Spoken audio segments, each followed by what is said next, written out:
Hi guys, gusto ko lang i-share sa inyo yung knowledge ko about crime prevention and public safety. Kung napansin nyo sa mga post ko, nakapag-graduate na ako sa isang specialized schooling ng PNP, yung Investigation Officer Basic Course. Naalala ko lang kasi uso ngayon yung hacking ng social media account. May mga tips na binigay yung anti-cybercrime group sa amin kung ano ba dapat gawin pag na-hack yung social media accounts mo.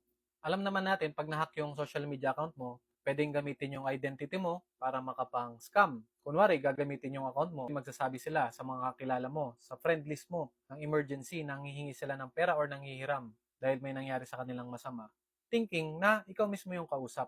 And sadly, pwedeng makasuhan yung may-ari ng account. Kahit alam natin na hack account yun, hindi sila yung gumagamit, hindi sila yung nang-scam.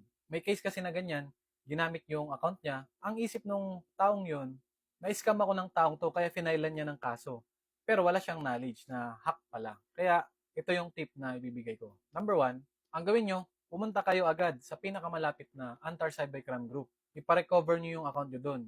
May mga technique sila na ginagawa para mapalitan yung password at ma-recover yun. Pangalawa naman, kung hindi talaga ma-recover yung account mo at ginagamit for identity theft and pang-scam, mag-execute kayo ng affidavit of denial.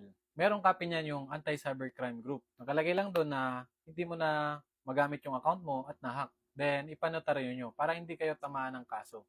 At may pang-depensa kayo na hindi na kayo yung taong gumagamit ng account na yon.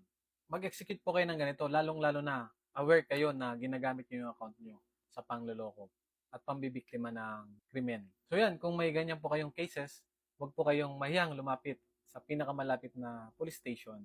So yan, maraming salamat.